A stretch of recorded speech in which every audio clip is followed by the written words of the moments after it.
Nation. Really appreciate you all. Thank you all for tuning in. Happy Turkey Day to all of those who, celebrate that day or tomorrow. Hope you got your cooking going on. I hope you guys can get everything going in the right direction. We've been going back and forth with these Dallas Cowboys, and do we use advanced analytics? Do we don't? Are we the type of team that fold up like a wallet, lawn chair, those type of things? I would say this though: in order for us to win, in order for us to be successful, in order for us to take this team to the next level, we have to figure out ways to win. That's just the reality of it, Cowboy Nation. I understand where we go. I understand how we can look at this thing collectively. But we still have to figure out ways. That's the bottom line. And I don't know where this team is going to go. I definitely don't. In the last 10 years, we always had the talent. I don't care what people say. We have enough talent to win. We have enough people that can be put in the right places to win. But however, we drop the ball just a little bit. So, from my understanding, what the Dallas Cowboys need to do is figure out ways. And Jason Garrett, oh my goodness. We'll see though. I get so many people that tell me that it's not about the coaching. The coaching is not out there running the routes. The coaching is not blocking the guys. The coaching is not sacking the quarterback. The coaching is not dropping the balls. The coaching is calling out the plays. Well, in this situation, it's funny because the coaching is not calling out the plays. He's not holding the defensive coordinator accountable. So it's like an inverse. But so many people fail to realize that when you are the head coach, you are supposed to be in control of everything for a reason. You are supposed to be the dominant force. You're supposed to be able to be the last voice and the first voice that's heard. Now, the conundrum piece of it is this right here. When you look at Dak Prescott, you will say to yourself, well, we can't praise Dak Prescott when we win, and it's all Dak Prescott. He get all the glory. But however, when we lose, it's the coaching that gets all of the shame. Well, that comes with everything you do in life. There's only two categories as it relates to win-loss records in the National Football League. One goes to the quarterback, and one goes to the head coach. Chris Richard, Rob Marinelli, Ezekiel Elliott, D-Law, Byron Jones, they don't get a win-loss record that goes into their stats. If you think I'm lying, try to find the overall win-loss record for Emmitt Smith. Try to find the overall win-loss record for Michael Irvin. However, you will find a win-loss category record as it relates to a Troy Aikman. And this is not me lying to kick it, but you can find the historical data as it relates to win-loss record to the quarterback as well as the head coach, never the assistants. So what I'm trying to say to you all, heavy is the crown, but however, when you have a quarterback and you have the coach, yes, the attention always be on them, but you have to look at it. Will this coaching staff utilize Dak Prescott to his maximum potential? Or why? In the other episode that I did, we talked a little bit about the Dallas Cowboys should be nowhere near 500.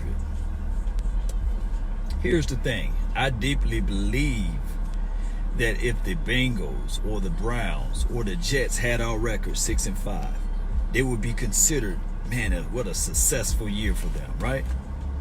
However, when you are a team that demands excellency, if you are a team that spends $3.5 billion for your workout facility, another $3.2 billion for your stadium, expectations are extremely high. When you are wearing the silver and blue, our expectation is extremely high opposed to the Cincinnati Bengals and the Browns, or even the Atlanta Falcons, or any team that you can think of, the Miami Dolphins. By us being 6-5 is horrible. So what I'm trying to say is Jason Garrett is horrible? No, he's not a horrible coach. He's not a trashy coach. He's an average at best coach. But he so happened to be an average coach for the Dallas Cowboys, which we do not accept that. We do not accept these things as it relates to we became comfortable accepting it. That's the craziest thing of all.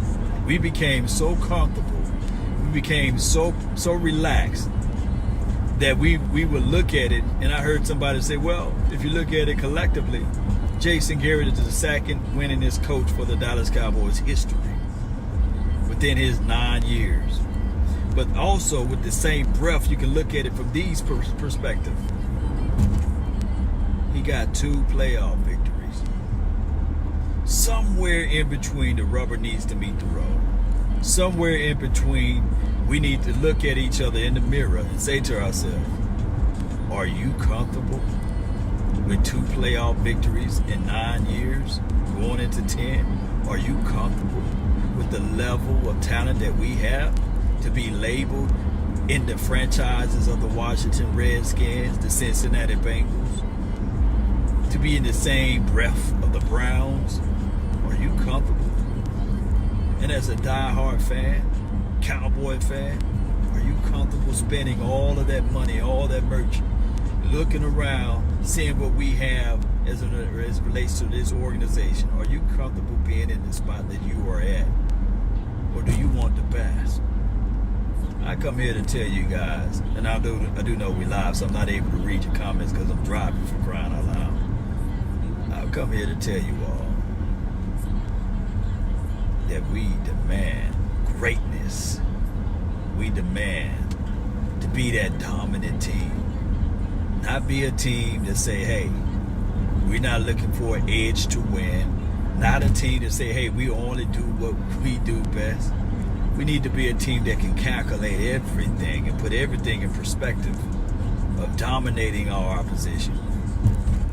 We don't want to hear the owner of the Dallas Cowboys say, and I really hate when Jason Garrett gave all of the praises to Bill Belichick and these sorts of things, and also Jerry Jones giving all of the praises to Bill Belichick. In my opinion, in my world of worlds, I think that we should be the ones that saying, hey, the Dallas Cowboys, the America's team, they should be trembling when they see us coming. They should be looking at us saying that, hey, this organization is what we live to be. This organization is what we model everything out there of. But when you have a guy like Jason Garrett, his whole temperaments, trust me, he's a wonderful guy, great guy, wonderful personality. I mean, he got a storied, I guess, history with the NFL from his father, his brother, and other people that's in his family that's all associated with the NFL. Shout out to them. However, nice guys doesn't win you Super Bowls. Nice guys finish last. And the biggest eye-opener of it all was when he said to himself, or he said in the interview, this is what I take home from anything. When Jason Garrett says, hey, I did not want to interject, or I did not want to intervene with Kellen Moore. I did not want to intervene with our defensive coordinator. I didn't want to intervene with my defensive front. I want those guys to do what they need to do in order for us to win, in order for them to keep their flow. Newsflash. When you're the head coach, when you're the end all, supposed to be all, you step in when you see things that's wrong. You let people know this is not the right thing. You chastise them openly, if possible, to get your message across. You don't, of course, you don't sully and denigrate them openly, but you got to figure out ways to draw the line in the sand and let them know that, hey, this team belongs to you. You see, that's just what I'm coming from. That's how I was coached. That's how my coach led us, and that's how this team's supposed to be. But neither here nor there, Cowboy Nation. We must win tomorrow. We have to figure out ways to dominate against those Buffalo Bills. We got to stop them from running the ball. We got to force Josh Allen to throw interceptions, and we got to score early and often. I really appreciate you all. Thank you all for tuning in. That's been my time. I really thank you all for yours. And remember, You're listening to nothing but the best. Let's go. Let's go, Cowboy Nation. Let's go.